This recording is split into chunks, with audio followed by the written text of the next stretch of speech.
우리는 신앙생활하면서 때로는 우리가 맡은 사역, 또 우리가 해야 되는 그런 사역들을 정말로 기쁨으로 은혜로 감당하면 좋은데 때로는 그렇지 않을 때가 있습니다. 하기 싫은데 억지로 해야 되는 그런 때가 있습니다. 할 수 없이, 어쩔 수 없이 내키지 않지만 그래서 그 일을 감당할 때가 있습니다. 그럴 때는 그 일을 감당하면서도 기분이 좋지 않습니다. 때로는 하나님 앞에 죄스러운 그런 마음이 들 때도 있습니다. 이런 모습에 대해서 우리가 이렇게 하기 싫은데도 억지로 하는 것을 통해서도 하나님이 역사하실까 의심이 들 때가 있습니다. 또한 내가 맡은 사역을 그만두어야 되나 고민할 때도 있습니다. 그러나 우리가 사역을 감당할 때에 정말 기쁨으로, 은혜로, 감사로 그 사역을 감당한다면 얼마나 좋겠습니까? 우리가 그렇게 사역을 감당할 수 있어야 되죠. 그러나 억지로 내키지 않는 마음이어도 우리에게 맡겨주신 사역을 우리는 감당할 수 있어야 됩니다. 왜냐하면 그 사역은 하나님의 역사를 위하여 하나님께서 나에게 맡겨주신 귀한 일이기 때문에 그렇습니다. 하나님은 그 일을 통해서 하나님의 역사를 이루어가기를 원하시는 하나님의 뜻이 있기 때문에 그렇습니다.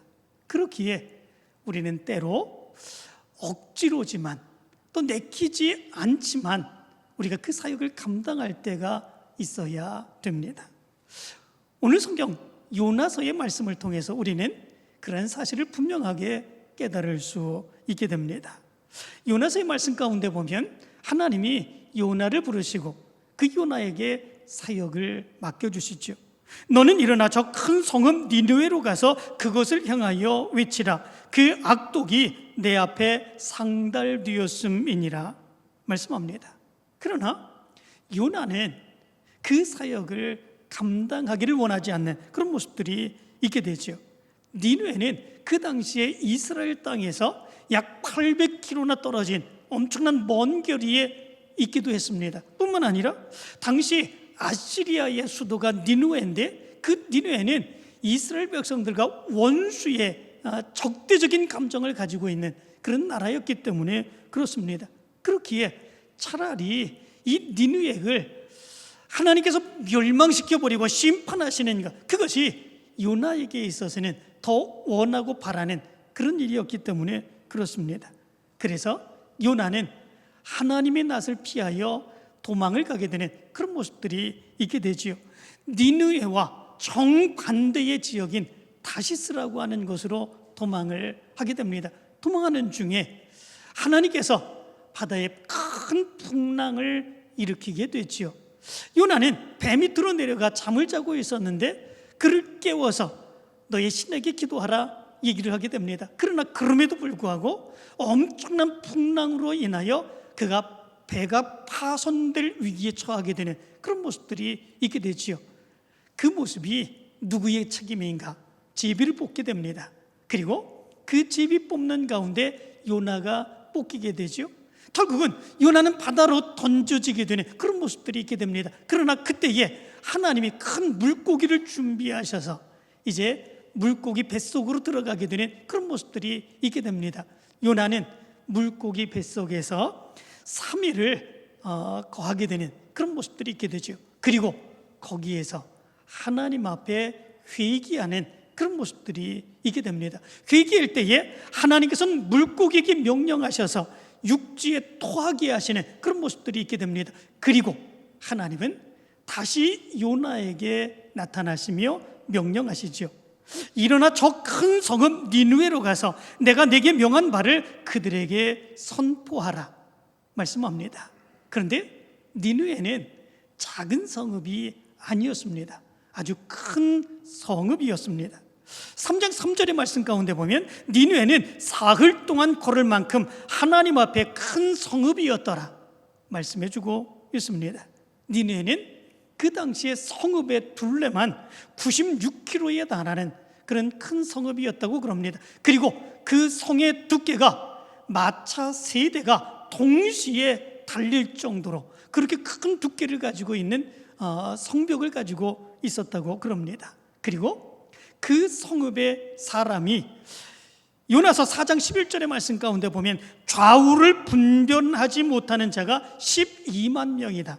다시 말하면 어린 아이들이 12만 명이 되는, 그러면 어른들까지 포함하게 되면 학자들은 이야기하기를 그 성읍에 약 60만 명의 사람들이 살고 있었을 거다 얘기를 합니다. 고대 시대 때에 60만 명이라고 그러면 아주 굉장히 많은 사람들이 살고 있는 그런 성읍이라고 볼 수가 있게 되겠지요. 그런데 이 요나는 하나님의 명령을 듣습니다. 그리고 그 성읍에 가서 하나님의 말씀대로 그 말씀을 선포하게 되죠. 40일이 지나면 니느웨가 무너지리라. 사흘길입니다. 3일 동안 돌아다녀야 이 니느웨 성읍을 전체를 다 다닐 수 있는 그런 길입니다. 그런데 요나는 하룻길만 다니면서 그렇게 그 말씀을 선포하게 되는 그런 모습들이 있게 되지요. 내키지 않은 마음입니다. 억지의 마음입니다. 그렇기에 하룻길만 다니면서 40일이 지나면 니느웨가 무너지리라 겨우겨우 전해지는 이런 모습들이 있게 된 것을 보게 됩니다. 요나는 하나님의 첫 번째의 명령을 듣고 그 말씀을 듣기를 싫어합니다. 그리고 다시스로 도망을 하죠. 그러나 하나님이 그를 바닷속에 빠뜨리시고 물고기 뱃속에 들어가게 하실 때에 그는 회개합니다. 회개하면서도 여전히 자기의 마음속에 가지고 있는 그 생각을 버리지 않습니다. 그리고 자기의 마음속에 있는 그 생각대로 억지로 니느웨에 다니면서 하루만 말씀을 전하는 그런 모습들이 있게 됩니다. 하나님의 은혜를 받고 이 니느웨에 있는 사람들이 하나님의 심판을 받지 않는 것, 그것을 요나는 싫어하는 그런 모습들이 있게 된 것을 보게 됩니다.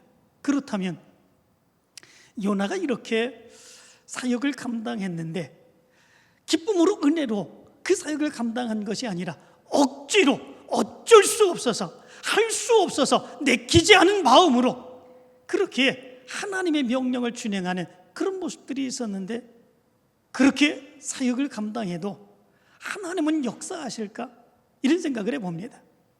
그렇게 억지로 어쩔 수 없어서 내가 하고 싶은 마음이 없는데 그럼에도 불구하고 그 정도로 하는 그런 모습들, 겨우겨우 하루 정도 가서 말씀을 증거하는 그런 모습들이 있는데 하나님은 그럼에도 불구하고 요나를 통해서 하나님의 역사가 일어나게 하실까?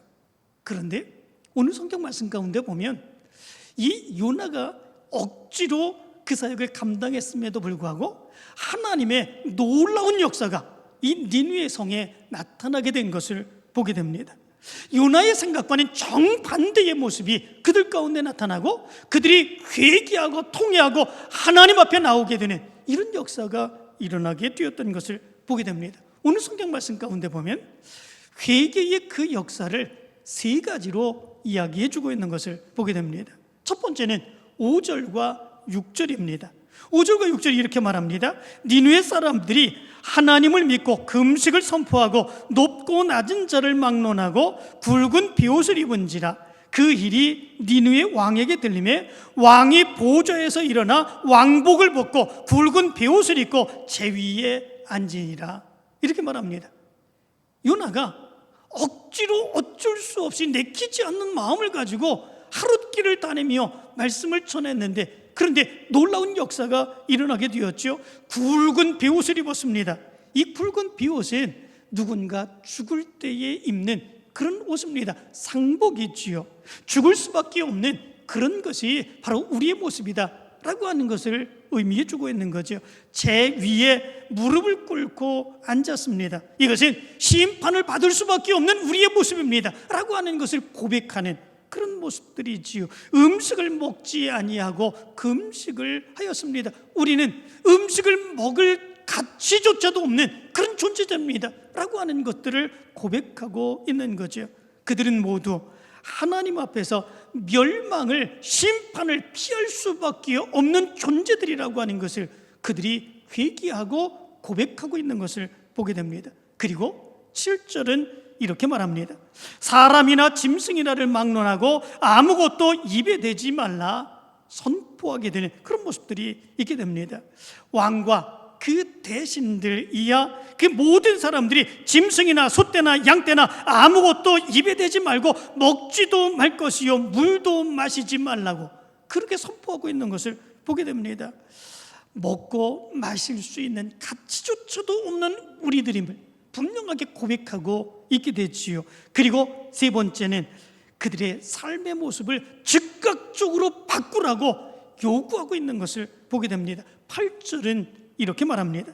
사람이든지 짐승이든지 다 굵은 베옷을 입을 것이요 힘써 하나님께 부르짖을 것이며 각기 악한 길과 손으로 행한 강포에서 떠날 것이라. 그들은 회개하며 부르짖었습니다. 하나님 앞에 간절히 간구했습니다. 그리고 그들은 각기 모두 자기가 지은 죄를 회개하고 그들의 삶을 돌이키기를 원했습니다. 그리고 부유한 자들, 권력 있는 자들, 그들이 권력과 힘으로 인하여 다른 사람들을 강취한 그런 모습들, 그 강포를 이제는 완전히 버리고 새로운 삶을 살라고 명령하고 있는 것을 보게 됩니다. 이런 엄청난 역사가 니느웨 사람들에게 일어나게 되었던 것을 보게 됩니다.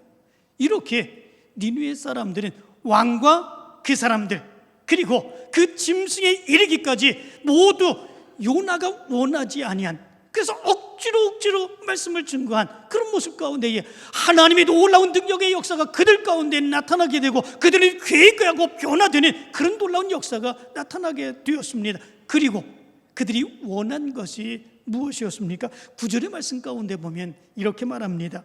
하나님이 뜻을 돌이키시고 그 진노를 그치사 우리가 멸망하지 않게 하시리라. 그렇지 않을 줄을 누가 알겠느냐. 혹 하나님이 우리가 이렇게 회개하는 그런 모습도 있으면 하나님이 재앙을 내리시고 심판을 내리시고자 하신 것 그것을 거두시지 아니하겠느냐. 혹시 누가 알까? 라고 하는 그런 마음 가운데 그들은 철저히 회개하고 하나님 앞에 돌아오기를 원하는 이런 모습들이 있게 된 것을 보게 됩니다. 정말 회개의 진정한 모습이지요. 회개의 진정한 모습은 자기의 당위성을 주장하지 않습니다. 자기 옳음을 주장하지 않습니다. 그래도 내가 선하게 했는데, 그래도 내가 이렇게 열심히 했는데 하나님이 이걸 봐주시기를 바랍니다. 내게 왜 이렇게 진노를 받아야 되고 심판을 받아야 됩니까? 회개하는 사람은 그러하지 않습니다. 오직 하나님의 관대함과 하나님의 은혜와 자비만을 바라는 그런 모습들이 있지요. 하나님이 용서해 주시면 감사함으로 받지만 용서해 주시지 않는다고 할지라도 그 일을 내가 감당하겠습니다. 내가 책임지겠습니다. 바로 이 믿음의 모습이 진정으로 회개한 자에게 나타나는 그런 모습인 것을 보게 됩니다. 그런데 이것이 이방 사람들인 니느웨 사람들, 하나님이 진노하셔서 심판하시고 재앙을 내리기를 원했던 바로 니느웨 사람들에게 나타났던 그런 모습이었던 것을 보게 됩니다. 어떨 때 이런 역사가 일어났습니까? 요나가 하기 싫어서 내키지 않는 마음으로 억지로 가가지고 말씀을 하루밖에 전하지 않았는데 이런 놀라운 역사가 일어나게 된 것을 보게 됩니다. 이 모습을 보면서 하나님께서 어떻게 하셨겠습니까? 10절의 말씀을 보면 이렇게 말합니다.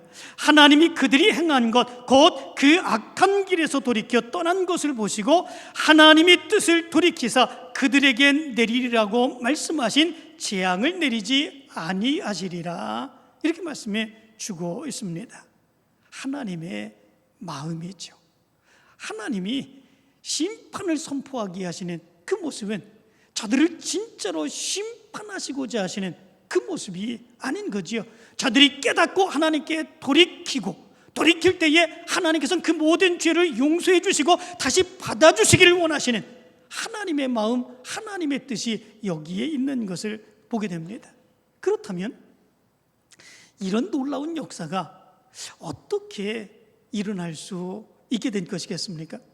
정말 요나는 내키지 않는 마음으로 오히려 니느웨 사람들이 하나님의 심판을 받아서 그들에게 재앙이 임하여 그들이 모두 멸망하기를 바라는 그런 마음이 요나의 마음이었습니다. 정말 내키지 않는 마음에 하루길만 다니면서 하나님의 말씀을 전하는 그런 모습들이 있었습니다. 그런데 어떻게 이런 엄청난 역사가 일어나게 된 것입니까? 니느웨 사람들은 하나님을 섬기는 그런 사람들이 아닙니다. 그런데 요나, 이 이스라엘 백성, 이방인인 그 사람이 니느웨에 가서 하룻길을 억지로 전하는 이 모습 가운데 어떻게 이런 역사가 일어나게 된 것입니까?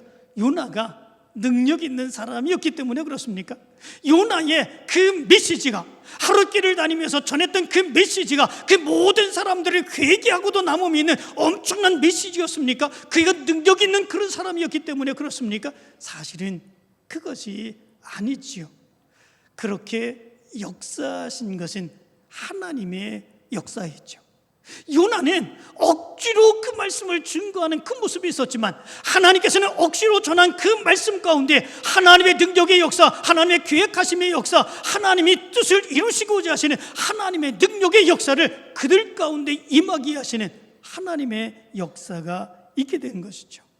여기에서 우리는 우리가 사역을 감당할 때에 그럼에도 불구하고 억지로라도 사역을 감당해야 되는 이유를 발견할 수 있게 됩니다.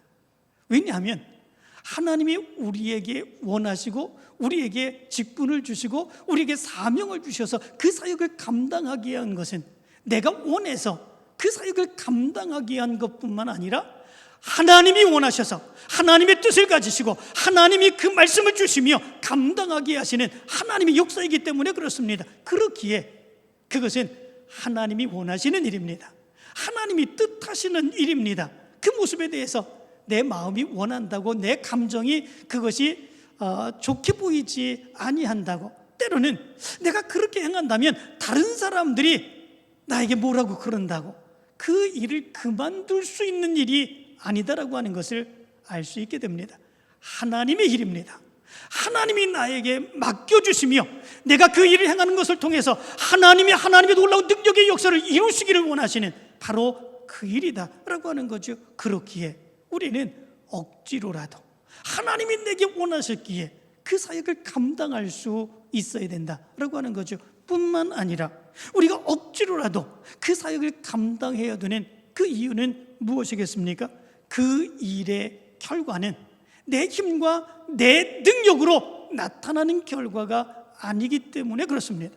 내 마음은 억지로 어쩔 수 없어서 그 일을 할 수밖에 없는 그런 일들이 있습니다. 그렇지만 그 일을 행할 때에 그 일의 결과는 내가 책임지는 것이 아니라 하나님이 책임져 주시고 하나님이 놀라운 역사를 일으키시는 하나님의 역사이다 라고 하는 것을 우리는 분명하게 깨달을 수 있게 된다라고 하는 것이지요. 우리는 때로 하나님의 사역을 감당하기를 원하지 않을 때가 있습니다. 그 일이 무엇 때문에 그렇습니까? 그 일은 그 일의 결과까지도 내가 책임져야 된다고 생각하는 그런 모습들이기 때문에 그렇습니다. 나는 힘이 없습니다. 나는 능력이 없습니다. 내가 그 일을 어떻게 감당합니까? 그 일을 감당함으로 인하여 하나님이 행하시는 놀라운 역사가 나를 통해서 드러나야 되는데 내가 어떻게 그런 일을 다 감당할 수 있겠습니까? 그 일을 감당하지 못하게 된다면 많은 사람들이 나를 비난하고 조롱하는 그런 모습들이 있을 터인데 내가 그것을 어떻게 감당할 수 있겠습니까? 나는 그 일에 책임을 질 수 없습니다. 때로는 많은 사람들이 그 일의 결과까지도 자기가 책임져야 되는 것으로 생각하며 그 일을 감당하지 아니하려고 할 때가 많이 있습니다. 그러나 하나님은 우리에게 그것까지 요구하시는 것이 아님을 분명하게 알 수 있습니다. 내가 내키지 않는 마음을 가지고 그럼에도 불구하고 그 사역을 감당할 때에 하나님의 능력으로 하나님의 역사로 하나님의 역사를 부어주시는 그 결과까지도 책임져 주시는 하나님의 역사가 있음을 오늘 성경은 우리에게 가르쳐 주고 있는 것을 보게 됩니다. 이런 모습을 우리는 예수 그리스도께서 십자가를 지실 때에도 이런 모습들이 나타나게 된 것을 보게 됩니다. 마태복음 27장 32절의 말씀을 보면 나가다가 시몬이란 구레네 사람을 만나매 그에게 예수의 십자가를 억지로 지워 가게 하였더라. 이렇게 말씀해 주고 있습니다. 구레네 사람 시몬, 그는 그 당시에 십자가를 대신 져야 되는 가장 수치스럽고 가장 모욕적인 그런 일을 당했습니다. 그 당시에 로마 군인들은 그들이 행진을 하고 다른 곳으로 옮기는 과정 속에 많은 물건들을 옮겨야 되는 일이 있으면 그 주위의 사람들을 아무나 붙들고 그것을 옮기게 하는 그런 자격을 가지고 있었다고 그럽니다. 그럴 때에 약 오리 2kg 정도는 그들에게 짐을 지어 가게, 비용을 주지도 않고 가게 하는 그런 모습들도 있었다고 그러죠. 구레네 사람 시몬은 바로 그런 사정 가운데에 예수의 십자가를 억지로 질 수밖에 없는 그런 모습들이 있게 되었던 거죠. 그런데 억지로 그가 십자가를 지고 싶은 것이 아닙니다. 모욕적인 것이고 수치스러운 바로 그 십자가였습니다. 그런데 그 십자가를 지었을 때 그 결과가 어떻게 나타났겠습니까? 마가복음 15장 21절의 말씀 가운데 보면 이렇게 말합니다. 마침 알렉산더와 루포의 아버지인 구레네 사람 시몬이, 이렇게 말씀해 주고 있습니다. 이 구레네 사람 시몬이 누구의 아버지인지를 여기서 말씀해 주고 있죠. 알렉산더와 루포의 아버지라, 이렇게 말씀해 주고 있습니다. 그리고 그 이후에 사도 바울이 사역을 감당할 그때에 로마서 16장 13절의 말씀 가운데 보면 이렇게 말합니다. 주 안에서 택하심을 입은 루포와 그의 어머니에게 문안하라. 그의 어머니는 곧 내 어머니니라. 이렇게 말씀해 주고 있는 것을 보게 됩니다. 구레네 사람 시몬, 그는 억지로 예수 그리스도의 십자가를 지고 갔습니다. 그 수치스럽고 그 모욕적인 십자가를 지는 그 모습이었습니다. 그런데 이 구레네 사람 시몬은 그렇게 억지로 십자가를 지는 가운데 거기에서 예수 그리스도를 만납니다. 이분이 바로 하나님이 보내신 메시아구나, 이분이 바로 우리를 구원하기 위해서 이 십자가를 지시고 가시는 바로 그분이구나 라고 하는 것들을 깨닫게 되는 그런 모습들이 있게 됩니다. 그리고 시몬은 거기에서 예수 그리스도를 믿게 되고 자기만 믿은 것이 아니라 그의 가정, 그의 가족들에게도 예수 그리스도를 증거하여 예수 그리스도를 믿게 하는 놀라운 역사가 나타나게 된 것을 보게 됩니다. 사도 바울이 말씀을 증거할 때에 그의 아들들, 그의 아내는 이미 그들의 이름만 이야기해도 그들이 누구인지, 그들이 예수 그리스도를 어떻게 믿는 사람인지 다 알 정도였고, 사도 바울도 이제 구레네 사람 시몬의 아내가 그렇게 전적으로 협력해 주는 그런 모습 가운데 하나님의 귀한 사역을 감당해 나가는 이런 모습들이 있게 되었던 것을 보게 됩니다. 구레네 시몬의 아내를 향하여 사도 바울은 그는 내 어머니라, 그를 통해서 얼마나 많은 은혜를 받았는지, 어떻게 해서 그런 역사가 일어났습니까? 억지로 그 십자가를 지는 가운데 이런 역사가 일어나게 되었던 거죠. 억지로 십자가를 지는 가운데 그 가운데서 하나님은 역사하셨습니다. 그의 마음을 움직여 주셨습니다. 그의 생각을 움직여 주셨습니다. 예수 그리스도를 믿게 하고 하나님의 놀라운 능력의 역사를 얻게 하는 그 역사가 바로 구레네 사람 시몬과 그를 통해서 나타나게 된 것을 보게 됩니다. 놀라운 역사이지요. 하나님은 이렇게 내가 생각할 수 없는 그 모습으로 역사하는 경우들이 많이 있는 것을 보게 됩니다.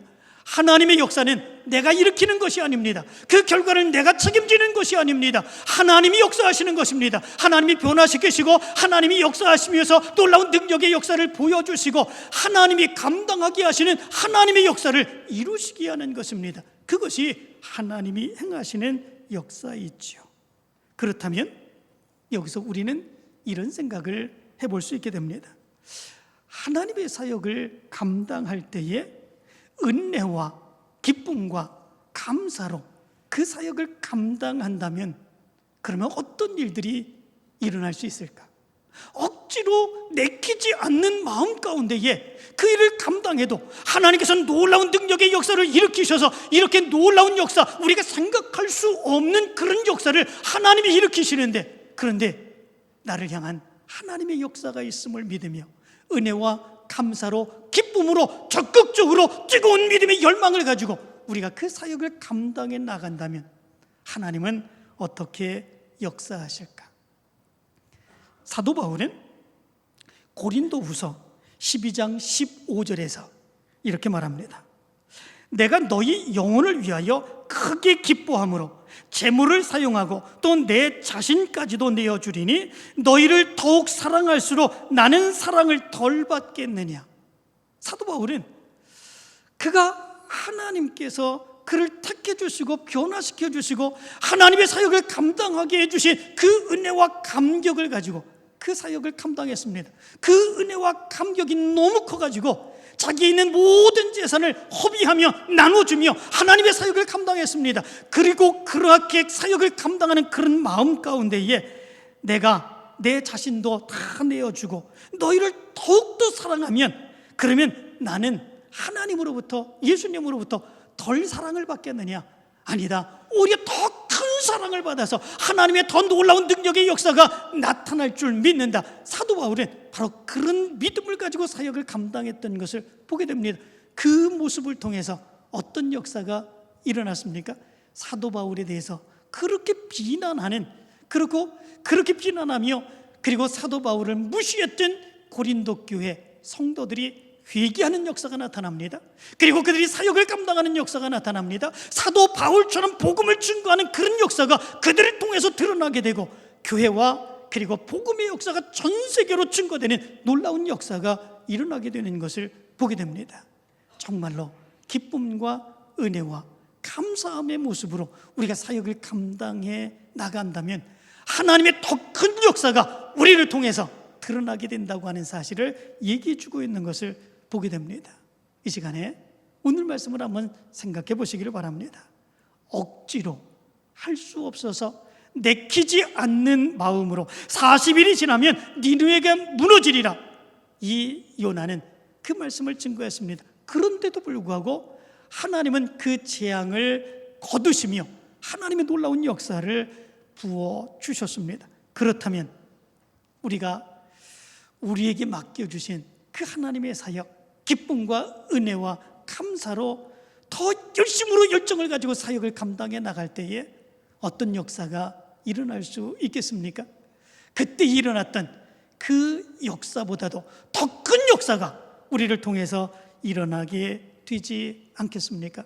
이제 여러분들 통해서 이 믿음의 역사가 있게 되길 간절히 축원합니다. 사역을 감당해 나가는 그런 모습 가운데 기쁨으로, 은혜로, 감사로 나를 통해서 하나님의 역사가 일어나기를 원하며 그 사역을 감당하기를 원합니다. 때로는 여러 가지의 사정이 있어서, 형편이 있어서, 때로는 내가 억지로 내키지 아니하는 그 마음을 가지고 사역을 감당할 때도 하나님, 그럼에도 불구하고 요나에게 일어났던 하나님의 놀라운 능력의 역사를 나에게도 일으켜 주시기를 원합니다. 구레네 사람 시몬을 통해서도 일으켜 주셨던 하나님의 놀라운 능력의 역사를 나를 통해서도 일으켜 주시기를 원합니다. 이 마음을 가지고 사역을 감당하셔서 하나님의 놀라운 역사가 여러분들 통해서 드러나게 되길 간절히 축원합니다.